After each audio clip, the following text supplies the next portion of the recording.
Hello दोस्तों, मैं राधेश्याम आज एक बार फिर से आप सभी का स्वागत करता हूं। वेलकम टू साइक फार्मेसी वाला। जी हां दोस्तों, हम आप सभी के बीच जो है एचएपी पढ़ा एसीपी के अंतर्गत हम लेकर आए थे आप सभी को बी फार्मा फर्स्ट ईयर के अंतर्गत एचएपी का सिलेबस चला था और इसके अंदर चला था यूनिट 5 के अंतर्गत हमने आप सभी को जो है सर्कुलेटरी सिस्टम स्टार्ट किया है और सर्कुलेटरी सिस्टम के अंतर्गत जो है हम आप सभी को आर्टरी भेंस तक पहुंचा दिए थे, यानी कि हेड के बारे में सब कुछ बता दिए थे। वाल्व क्या होता है, कितने वाल्व पाए जाते हैं, हेड पंप कैसे करता है और ब्लड कैसे कैरी ओवर करता है, यानी कि ऑक्सीजन जी ऑक्सीजनेटेड। अब हम बात करने वाले हैं कि आपके जो हमारी आर्टरी भेंस एंड कैपिलरी, हमने बताया था कि हेड में मुख्यतः 3 चीजें बहुत ही अहम भूमिका होती है, जिसका पहला नाम है आर्टरी, सेकंड का नाम है वेन्स और थर्ड का नाम है कैपिलरी। यानी कि ये तीनों एक ऐसी नली होती है, एक ऐसा मात्र साधन होता है जिसके द्वारा हमारे शरीर की सभी प्रक्रियाएं चलती रहती हैं, क्योंकि हमारे शरीर की सबसे विभिन्न प्रक्रिया की जल, यानी कि कह सकते हैं जल ही जीवन है। तो हमारे शरीर में अगर जल का परिवहन बताएं, ऑक्सीजन का परिवहन बताएं या फिर ब्लड का परिवहन बताएं, तो हमारी ये 3 नलिकाएं ऐसी ही नलिकाएं हैं जो कि हमारे शरीर में एक प्रकार से जीवन का परिवहन करती हैं। अगर ये तीनों नलिकाओं में से कुछ हो जाता है तो ये क्या रुक जाएंगी। तो उसी को देखेंगे है कि हम आर्टरी और भेंस, तो हम सबको बता दिए थे कि आर्टरी कैसी होती है और भेंस कैसा होता है। लेकिन ये भी एक क्वेश्चन आता है कि मान लीजिए आर्टरी है, वेन्स है, तो कैपिलरी है, क्या तीनों एक ही तरह होती हैं? तो जी हाँ दोस्तों, तीनों एक ही तरह नहीं होती हैं। क्या तीनों एक तरह नहीं होती? क्योंकि मान लीजिए ये मार्कर है, ये भी मार्कर है, लेकिन इसमें कुछ ना कुछ डिफरेंट है। ये ब्लू है, ये ब्लैक है, तो इसमें कुछ ना कुछ अंतर होगा ना कि ब्लू और ब्लैक क्यों है। इसमें बनावट अलग होगी, इसकी लेयर थोड़ी अलग होगी, इसमें दूसरा स्याही पाया गया होगा, इसमें दूसरा स्याही। तो इसी प्रकार हमारे अंदर जो है आर्टरी, भेंस और कैपिलरीज पाई जाती हैं। ठीक है, तो हमारी हेड से अगर बात किया जाए, एक हमारा पाइप होता है जो कि हेड में ब्लड लाता है, दूसरा हमारा पंप करता है। इसी की यह एक सिस्टम की भांति जो है कार्य करता रहता है। तो इस सिस्टम में मान लीजिए हमारा जो मशीन का भी देखें, गाँव में पंप पिस्टन वगैरह होते हैं, पाइप से लोगों खेतों की सिंचाई करती है, तो वो एक कहीं कहीं पतली पाइप होने के कारण कहीं फट जाती है। तो उसी प्रकार हमारे शरीर में जो है विभिन्न प्रकार की जो नलिकाएं पाई जाती हैं, तो कभी न कभी ऐसा होना चाहिए कि लगातार पानी जा रहा है, लगातार पानी जा रहा है, और एक समय ऐसा आएगा कि जहां पानी जाने की ऊपर छड़ नहीं रह जाएगी, वहां पाइप फट जानी चाहिए। लेकिन दोस्तों, हमारी बॉडी में अगर ब्लड फट जा रहा है, इनके ब्लड की पाइप फट जा रही है, तो ऐसे में क्या होता है, हेमरेज हो सकता है और आदमी की तुरंत डेथ हो सकती है। किंतु भगवान कह सकते हैं या फिर ईश्वर कह सकते हैं, हमारी साइंटिस्ट, हमारे जो है कोशिकाएं कुछ ऐसा रूप ले ली है शरीर में जो कि ऐसा नहीं होता, वो अपने आप को कंट्रोल कर सकती हैं, एक माध्यम से दूसरे में कन्वर्ट कर सकती हैं। तो यह बहुत बड़ा रोल होता है आर्टरी, वेन्स और कैपिलरीज का, जो कि तीनों एक ही अटैचमेंट से होकर अलग अलग जगहों पर अलग अलग दिखती हैं, जिसे कहीं आर्टरी कहेंगे, कहीं वेन्स कहेंगे, कहीं कैपिलरी कहेंगे।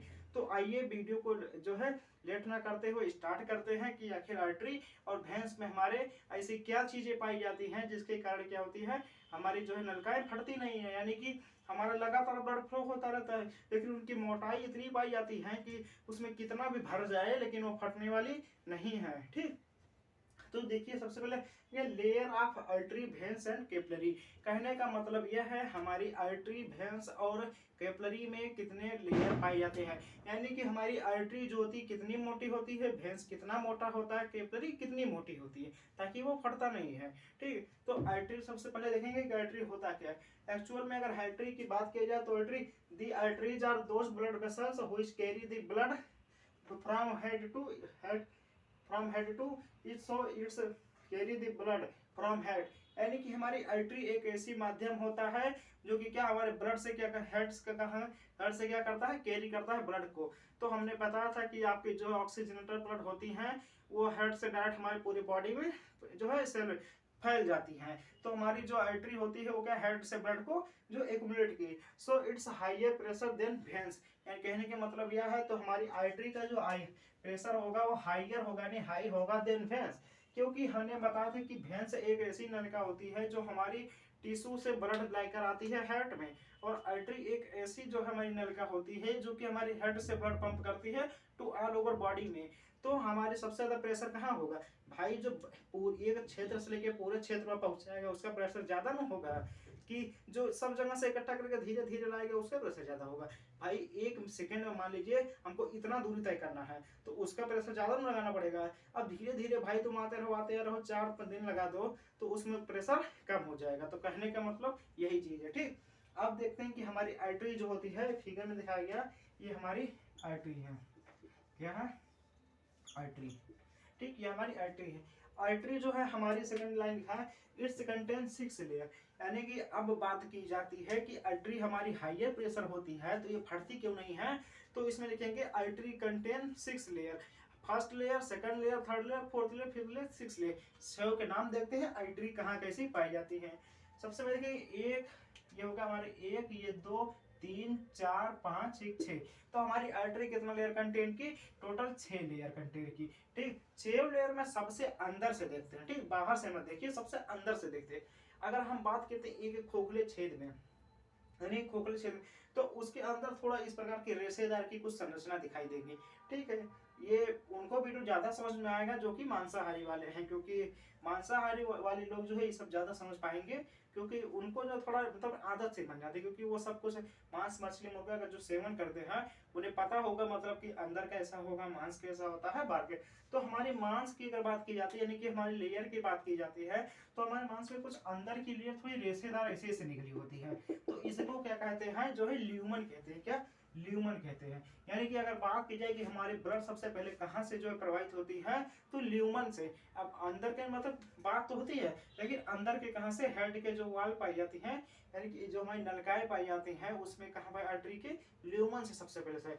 ये हर एक जगह कॉमन है कि सबसे अंदर का पार्ट जो होता है हमारा ल्यूमन का ही बना होता है, ल्यूमन कहलाता है। ठीक, और वैसे सबसे अंदर की लेयर को एंडोथेलियल लेयर कहते हैं, यानी कि सबसे अंदर वाली लेयर को एंडोथेलियल लेयर, यानी कि एंडोथेलियल लेयर एक अंदर के पार्ट की एक परत होती है। ठीक, दूसरा लेयर हमारा आता है बेसमेंट लेयर। बेसमेंट लेयर क्या होता है, हमारे एंडोथेलियल लेयर को जो है कवर करता है, यानी कि किसी भी प्रकार के फटता है तो मुलायम करता है। थर्ड लेयर आता है हमारा इंटरनल लेयर, फोर्थ हमारा स्मूथ लेयर, फिफ्थ हमारा एक्सटर्नल इलास्टिक लेयर, और थर्ड सिक्स हमारा आता है एपिथेलियल लेयर। याद कीजिए जब हम आप सभी को जो है टिश्यू पढ़ाए थे तो उसमें आप सभी को बताए थे कि व्हाट इज एपिथेलियल लेयर, यानी कि एपिथेलियल लेयर क्या होती है। हम इसका डेफिनेशन थोड़ा सा बता रहे हैं आपको, बाकी आप सब कमेंट बॉक्स में जरूर लिखिएगा कि एपिथेलियल लेयर होता क्या है।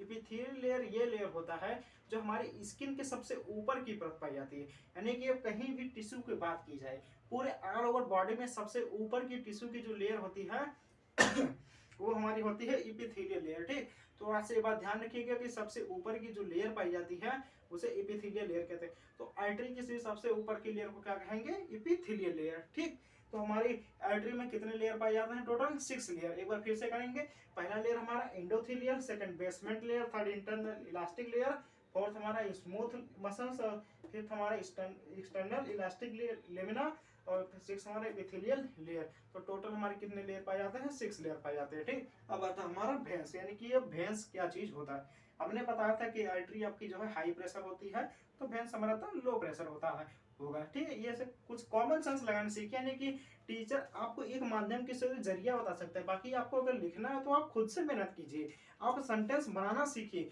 एक उन्हीं बच्चों को ज्यादा नंबर देता है जो बच्चे खुद सेंटेंस बनाते हैं, अपने मॉडल में उसको लिखना सीखिए। ठीक, हम केवल एक स्पेलिंग अगर आपको देते हैं उससे आप कम से कम 10 सेंटेंस बनाने की क्षमता रखिए कि इससे हम 10 लाइन बना सकते हैं। कैसे बनाएंगे ये आप सबके ऊपर डिपेंड है। ठीक, लेकिन एक सेंटेंस के ऊपर एक शब्द वर्ड लिख दे तो उस पर कम से कम आपको 10 सेंटेंस बनाना आना चाहिए, तो आप उसकी इंग्लिश बहुत ही अच्छी है। ठीक, देखिए सेकंड वैसे क्या होता है, भेंस होता है। भेंस क्या होता है, veins are carry the deoxygenated blood. हमें पता कि भेंस जो होता है आपके कैरी करता है क्या, deoxygenated blood for tissue to the head. ये भी क्या कहता है, टिश्यू हमारी बॉडी के सभी टिश्यू से, यानी कि सेल से जो किलोमीटर के टिश्यू में जाता है, टिश्यू से किलोमीटर का सभी ब्लड को कहा करता है, हेड में लाके धीरे धीरे धीरे धीरे इकट्ठा करता है। तो ये धीरे धीरे का प्रोसेस क्या हुआ हमारी बॉडी में, भैंस बहुत स्लो स्लो था, माने कि धीमे पहले 1 सीढ़ी 2 सीढ़ी 3 सीढ़ी 4 सीढ़ी 5 सीढ़ी 6 सीढ़ी, तब जाके ऐसे नीचे लाके 1 सीढ़ी हेड में पहुंचाता है, और हेड क्या करता है, एक बार में पंप कर देता है ट्री में, सीधे पूरी बॉडी में पहुंच जाता है। तो हमारी यहाँ पर क्या हुआ, भैंस की प्रेशर लो हो गई। ठीक, देख इट है मिनिमम प्रेशर, यानी कि भैंस में जो हमारा क्या होता है प्रेशर मिनिमम बहुत ही कम होता है। और कहता है एंड वाइड भैंस, और वाइट भैंस यानी कि भैंस जो है चौड़ा होता है अदर देन आर्टरी की। आर्टरी लेयर जो हमारी होती है भैंस की अपेक्षा पतली होती है, और हमारी भैंस जो होती है वो क्या होती है चौड़ी लेयर की होती है। थर्ड कहेंगे it contain valve which prevent back flow of blood. हाँ, ये भी एक बात आता है कि हमारी जो आर्टरी होती है वो हेड से डायरेक्ट ब्लड पंप होता है पूरे ऑल ओवर बॉडी में, लेकिन जो हमारी वेन्स होती है उसमें काफी वाल्व पाए जाते हैं। जैसे एक वाल्व से आया लेफ्ट एट्रिकल से, फिर लेफ्ट एट्रिकल से लेफ्ट वेंट्रिकल में गिरा, फिर नीचे वाल्व में, फिर ऊपर गया, फिर वाल्व, फिर उसमें आया राइट एट्रियम में, फिर उसमें वाल्व, फिर लेफ्ट एट्रियम में। तो कहीं ना कहीं वेंट्रिकल एट्रियम में इतने वाल्व पाए जाते हैं, 4 वाल्व। तो 4 बार भाई किसी को रोकोगे रोकोगे चलेगा, फिर रुकेगा तो कहीं ना कहीं प्रेशर धीमा तो हो जाएगा ना। तो कहने का मतलब साफ है कि आप जो है आर्टरी का प्रेशर हाई होता है, भेंस का प्रेशर लो होता है। क्योंकि भैंस का प्रेशर इसलिए लो होता है क्योंकि इसमें वाल्व पाए जाते हैं, उसकी वाइड नहीं होती है, ठीक है। तो और आर्टरी में क्या नो वाइड होती है, मतलब कोई जो है वाइड बहुत चौड़ी नहीं होती है, और नो वाल्व पाए जाते हैं। आर्टरी में कोई वाल्व नहीं पाई जाती है। अब देखेंगे हमारा भैंस जो होता है कितना लेयर बनता है। ये हमारा भैंस का फिगर हो गया। भैंस भैंस में देखेंगे सबसे अंदर की लेयर जो हमारी कहलाती है इंडोथेलियल लेयर, यानी कि हमने बताया कि यहाँ की लेयर जो हमारी सबसे पहले की इंडोथेलियल, अंदर की लेयर सबसे इंडोथेलियल। तो आज के बाद ये चीज ध्यान की, अगर अंदर की लेयर कहीं की भी नाम आ गई, चाहे जहाँ की लेयर आ गई, चाहे जहाँ बॉडी से ऑल अबाउट बॉडी, हम बॉडी के बारे में बताते रहेंगे क्योंकि एचएपी के लिए एचएपी बारे में बताएंगे, बाकी हम और चीज़ों के बारे में नहीं बता सकते क्योंकि सब जगह स्पेसिफिक अलग हो जाता है। तो हम बात करें एचएपी के बारे में, अगर कहीं पे सबसे अंदर की चीज़ पूछी जाती है तो आप कुछ न लिख पाए तो वहाँ पे सिंपल लिख दीजिए कि यह इंडोथेलियल लेयर का बना होता है। यह पहली चीज़ का सेंटेंस है, ठीक। मतलब कह सके कि जो हमारे वेन्स होता है सबसे अंदर का जो पार्ट होता है वह क्या होता है इंडोथेलियल लेयर, और सेकंड हमारा बेसमेंट लेयर का होता है। एक बात और कर रहे हैं कि इंडोथेलियल लेयर को हमेशा कवर करता है बेसमेंट लेयर, ठीक। तो ये कॉमन चीज होता है कि इंडोथेलियल लेयर अगर है तो उसको कौन सा कवर करेगा, बेसमेंट लेयर। थर्ड आता है आपका स्मूथ लेयर। अगर कोई ना कोई हमारी बॉडी में लेयर पाई जा रही है तो वो चिकना ही होगा, क्योंकि हमारी बॉडी में ऐसी सेलें पाई जाती हैं जो कि चिकना होना आवश्यक होता है, ठीक। और तब हमारा आता है फोर्थ इपिथेलियल लेयर। तो हमारी भैंस में टोटल कितनी लेयर पाई जाती है, endothelial layer, basement layer, smooth layer, epithelial layer, ठीक। तो आज से कभी मत भूलिएगा कि हमारी आर्टरी में कितने लेयर और भैंस में कितने लेयर पाई जाती है, ठीक। तो हमारी आर्टरी में 6 लेयर और भैंस में हमारी 4 लेयर पाई जाती है। अब हमारा बात आता है कि कैपिलरी क्या होती है, तो इसका स्क्रीनशॉट लीजिए, बाकी इसके बाद हम तुरंत बता रहे हैं कि कैपिलरी क्या होती है।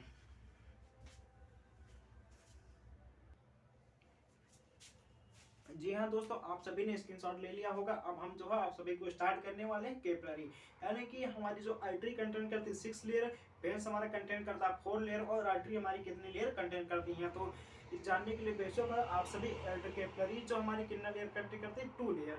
सबसे पहले देखें कि व्हाट इज कैपिलरी, यानी कि कैपिलरी होता क्या। Capillary are very thinnest vessels, यानी कि सबसे पतली लेयर हमारी होती है कैपिलरी।